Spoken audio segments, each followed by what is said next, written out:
So welcome to BAASS Virtual Connect 2020 and our session on recruiting and onboarding in Criterion HCM. Hopefully some of you have attended our previous Criterion sessions, and if you have, thanks for coming along for the ride. I'm Nancy Pierce, your BAASS host for this session. And I'd like to introduce Steve Kuhn. He did the first session. He's the Chief Sales Officer with Criterion.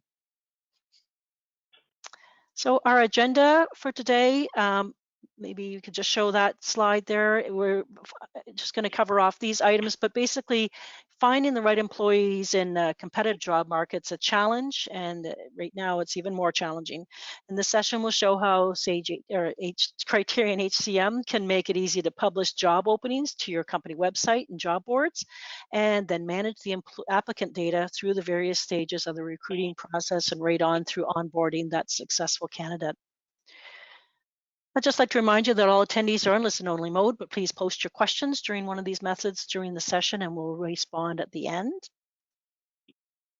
And then Steve is going to just do a little recap if you weren't on the other sessions, just to find out a little bit about Criterion. I'll let you just go into that, Steve. Sure, thank you, Nancy. So Criterion's been around for about 36 years, and really all we do is HR or HCM, Human Capital Management. And it's made up essentially of these four pillars. You'll see that the talent engagement is circled on your screen right now, but there's also human resources and payroll, which I kind of just wrapped up a little bit earlier in the session before that, and also talked some about time and attendance. So we're going to focus in on the recruiting and onboarding, which is part of the talent engagement piece. I think the next two sessions are really focused on that talent, or three sessions. This one right now is on recruiting and onboarding. Next we'll hear from performance, and then we'll have learning management. But I'll just let you know that it is a cloud-based solution, so that you can access our system anywhere you have an internet connection on any internet-enabled device. That would mean a phone or a tablet or a PC and so forth. So you can access all of this through any of those devices, and all of that data is stored in Canada with our partner Amazon Web Services in their hosting facility in Montreal. So Nancy, I'll turn it back over to you with the next slide, and then we'll go from there. That's great. Thanks, Steve. So we're seeing a lot more baby boomers retiring. In fact, I've seen a couple retire just in the past few months, and there's not enough skilled employees to fill that gap. That's really what's happening right now. More employers are competing for the same talent, and that demographic of that talent is really internet savvy. So for many, if they can't apply online, they're not interested in working for your organization, because that indicates to them how contemporary that environment is. What's it going to look like when they start coming on board, and what that experience is going to be for them to work. Implementing an ATS or applicant tracking system or a talent acquisition system, that brings many benefits to your organization. It standardizes and automates your processes. All of your applicant data is in one place. It keeps a record of all applicants, including the rejections, and allows existing employees to see job openings so they can apply or they can refer it to someone else. And all of those benefits are multiplied if you have several locations doing their own hiring. This reduces duplication of effort, silos of information, and it catches those less desirable applicants who move from location to location undetected until they hit the payroll department. If you still hand out a folder of papers for a new hire to complete, you're faced with many challenges. Number one, most importantly right now in the era of COVID-19, is the in-person visits are often not allowed. So this goes for the application process. If somebody wants to drop off an application, or if you want them to fill out an application form, that's really not happening so much. And job seekers and employers have turned to the internet even more. Besides that, handwriting, filling out those forms, I've heard from a lot of employers over the past few years that handwriting has deteriorated severely. They're really having a hard time reading things. If you're using PDF or Word templates for standardization of forms, is that departmental hiring manager or a satellite location using the right form? Sometimes they just continue using one they created or one that they used before. Getting that information to HR for processing can take time. It also contains confidential employee information of a new hire, so that can go missing or be hacked. And finally, getting to know, we know that this data has to be keyed into some system. If you don't have an HR system, it has to go into payroll at least, or maybe to your benefit service provider website. And who's doing that time-consuming task, which is ripe for error, transposition errors. Even if you utilize fillable PDF forms now, that data still has to be transferred into some kind of system. So using an electronic system to onboard your new employees also resolves all those challenges, as well as getting the employee their forms and learning links prior to their first day of work so they can be pre-boarded. Look at it this way, they've just signed their job offer. They're enthusiastic and excited to get more information about their new job and their employer. They're going to be motivated to get those forms done. They're more ready to hit the ground running on their first day of work. And they especially now, with more employees working from home or working remotely, telecommuting, this removes the need to come into a physical location at all. So Steve's now going to get into Criterion and show some of these features that we talked about. Thank you, Nancy. I'm going to move over to the system right now, and bear with me here while I just escape out of this. There we go. And I'm going to bring up the first thing I want to talk to you about. It's just really, how does this look for a candidate coming to your organization? So what I've got here is a mock-up of the Atlantic Metro Health Network. Okay, and you can see that there's their homepage, there's the About Us, and there's their Careers tab, which a lot of companies have these days. And you simply click on the Careers tab, and of course, up comes all the job listings.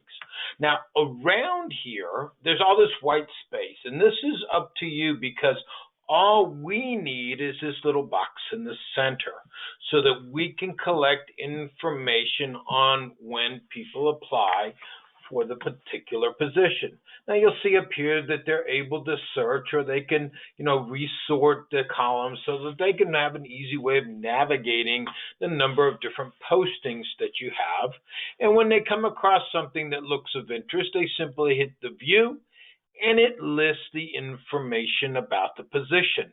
Now, this is all done beforehand, so all you have to do is say, I'm posting for this position, click, boom, it's out there. Okay, and we'll talk about all the different ways you can post this job, not just to an external careers page, but all sorts of other places that it can go as well. However, before you post it, you might review this information and say, well, this job description has changed slightly, or this isn't exactly what we're looking for, so maybe we'll change a few of these descriptions. And that's all easily done in the recruiting component. But then I just hit apply, and I'm just going to be able to walk through the information that is requested of me. Now I can come in here and I can create a profile, and it just be simply, some information that I want to put in here. Now the way the system works is it's very flexible, because we can ask for certain information to be automatic, that required, okay, like this information on the first screen, and I can just come in here and grab my resume, and I can add a cover letter if I wanted to, or I could just simply type one, okay, and I can just say,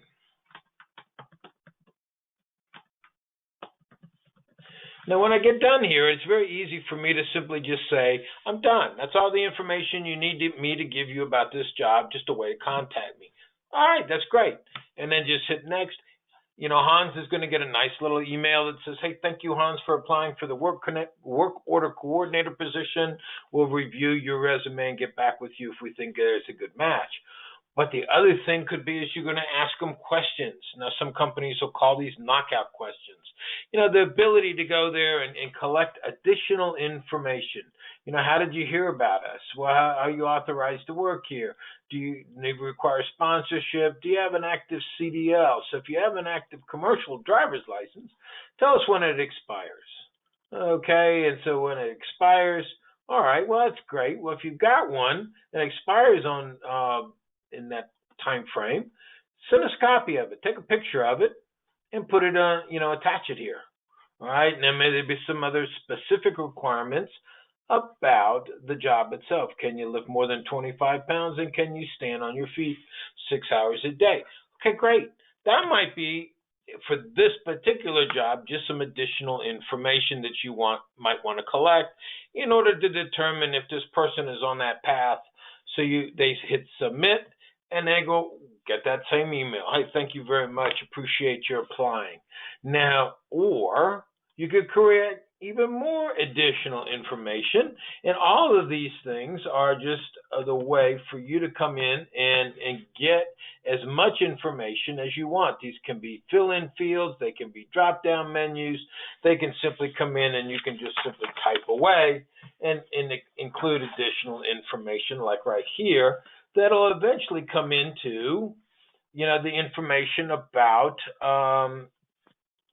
the candidate themselves, and so that it'll fill that particular field in the database. All right, so you don't have to enter it. Nobody else does. The person's most likely going to know more than anything else. So you simply sit here, sign it, submit it, and away we go. All right, so there we go. And now it's gone into the process. So very quickly, over on the recruiter's side, here is that work coordinator position. And I can click in here and I can see all these folks that have applied. I'm just going to choose this guy who already has. I can get a lot of information about this resume, how he answered the questions. All this information right here is cover letter. So I've got a bunch of information already that I'm collecting. Now, the nice thing about this is we can start doing other things as well. So one of the first things we may want to do is, let me just move this down here out of the way. I can start coming in here and I can send them a form to complete. I want Frank to get some other information. I could be an engineering firm and I want to get samples of Frank's work. I could have him attach it to a form and send it in. All right, I want to be able to, do other things around collecting information as well. I'm there to do that as well, and all this gets stored in Frank's file. But the next thing, hopefully, there's one of two things that could happen. We've got Frank. He's a great candidate. I mean, this is a good job right here, and I just want to make sure I could give him some tasks to do before he starts the job. Or I'm simply going to click here and I'm going to create a new employee. And when I do that, you'll notice I go right into HR. And all this information is already filled out for me because we collected all this information. So nobody has to rekey this stuff in. I can come in here and I can just simply continue on. All this, maybe add a couple different things. We knew we were going to hire Frank for this work order coordinator position. So that's done. All right, so he's a new hire. We're going to start him since we're a date effective system. We can say we could start him last week. We could start him next week. We can start him today, as a matter of fact. Okay? And then we can simply come in here and we can do all this information about new hire groups. Maybe we want to put him into that group, put his manager in here, and so forth.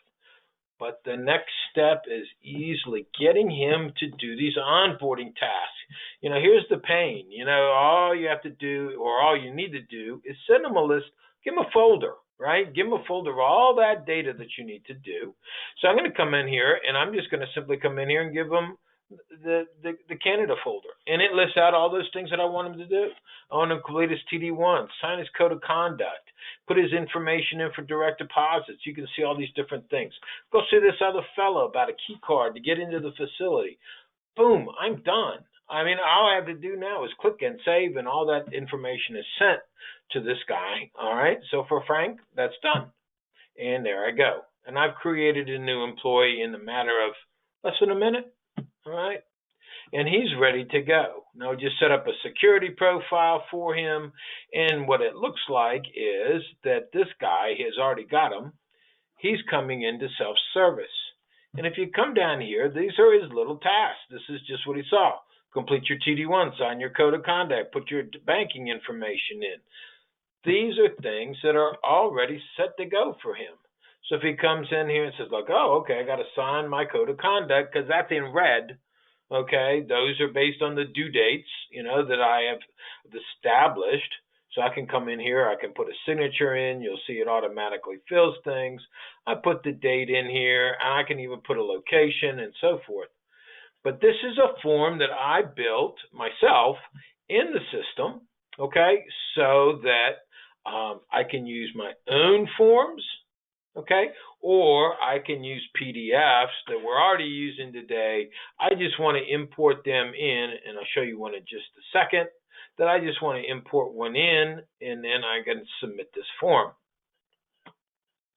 So there's some things that you may want to do custom. There's some things you may want to do that are unique to your company that you already are using today, that you can automatically do them as well. Now you see the TD1 comes up, and it allows people to fill in the forms. Now this I don't have any, in this case, don't have any required fields, so I could simply submit this as well. The idea being is that I can come in here and I can have all these forms to be able to fill out and go through a workflow, so that all the workflows that have to be done, or all the work that has to be done would have a workflow attached to it. Whether that would be approval or not, that's up to you. Okay, so we can do that as well, build those work forms or workflows, whether they're approved or not, they're just an automatic approval. I can do all that. So if I come down here, there's other things.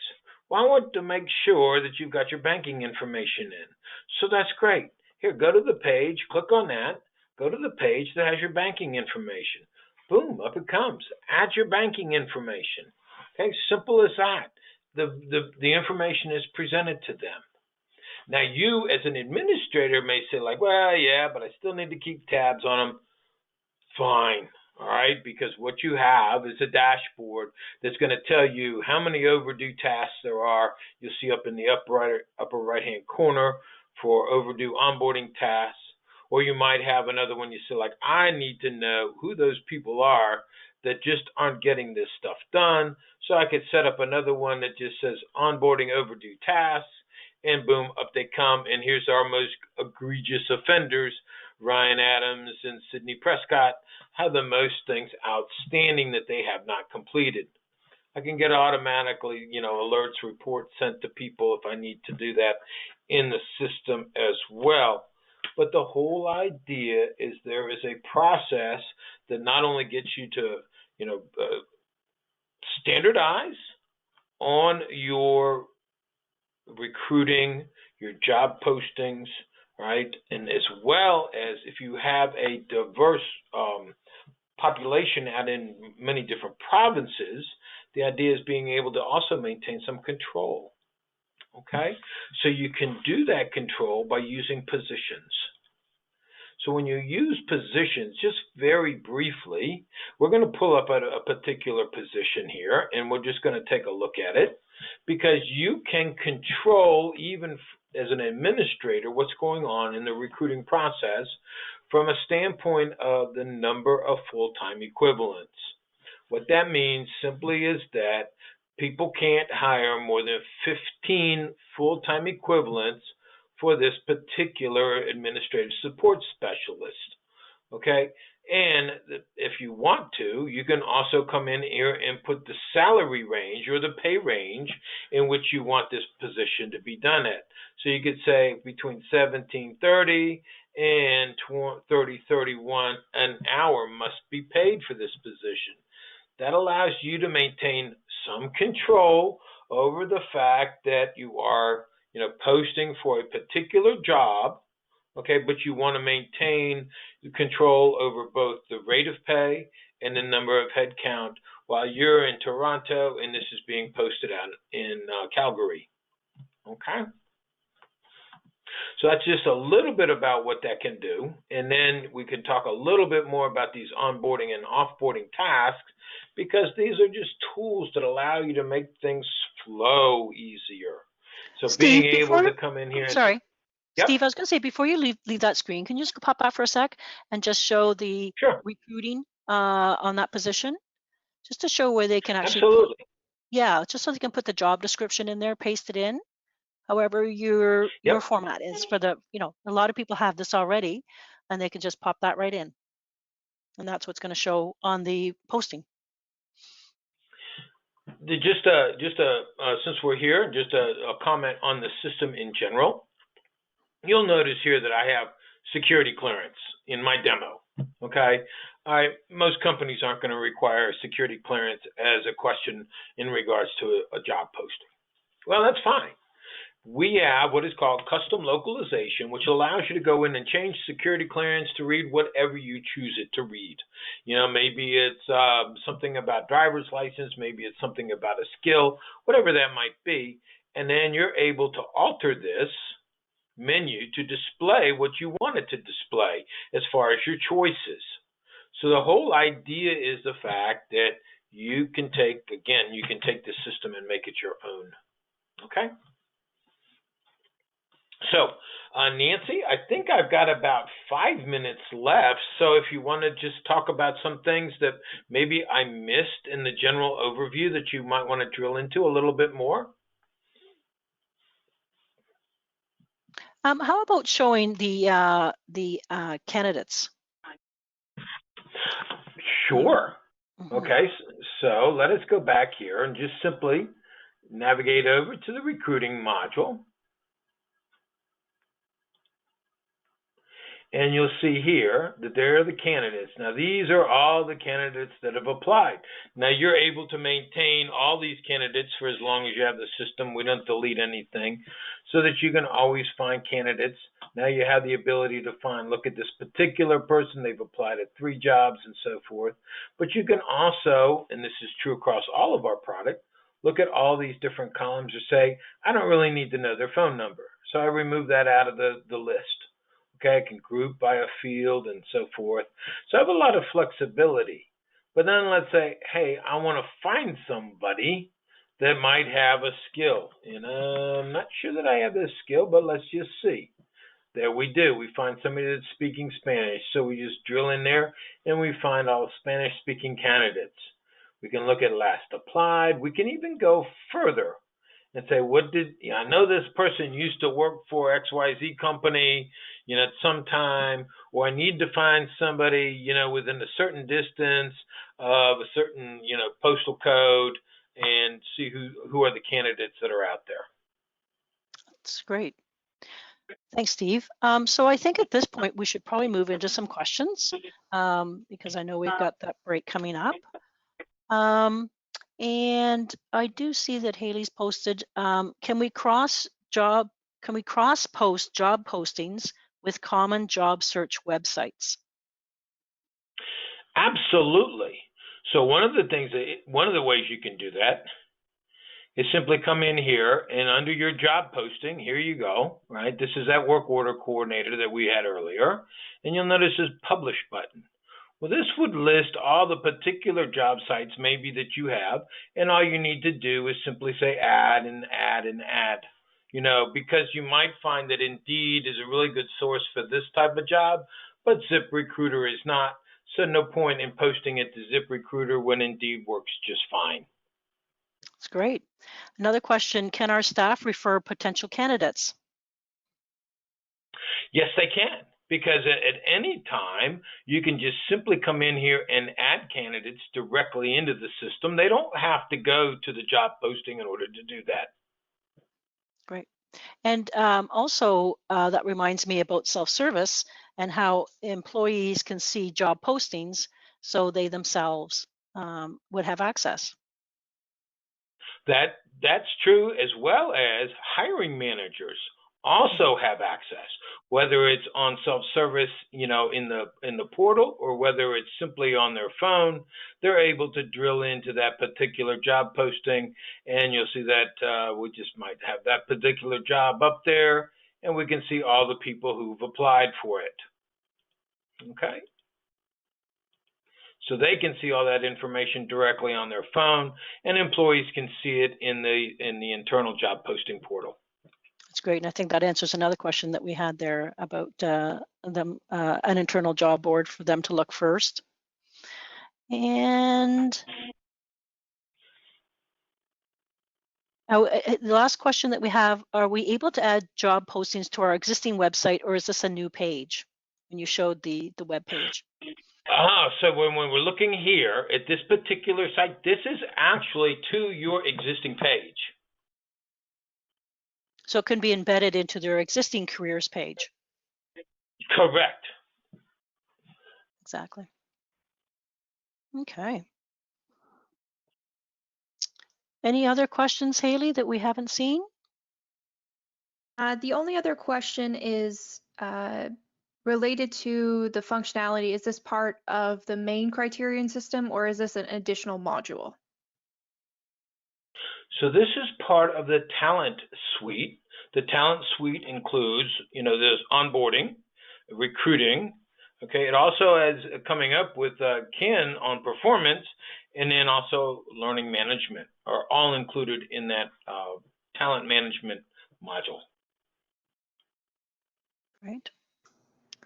Wonderful. That's all the questions that I've seen. So with that, I'd like to say thank you so much, Stephen, for presenting. Thank you, Nancy, for helping to moderate and sharing that information at the beginning.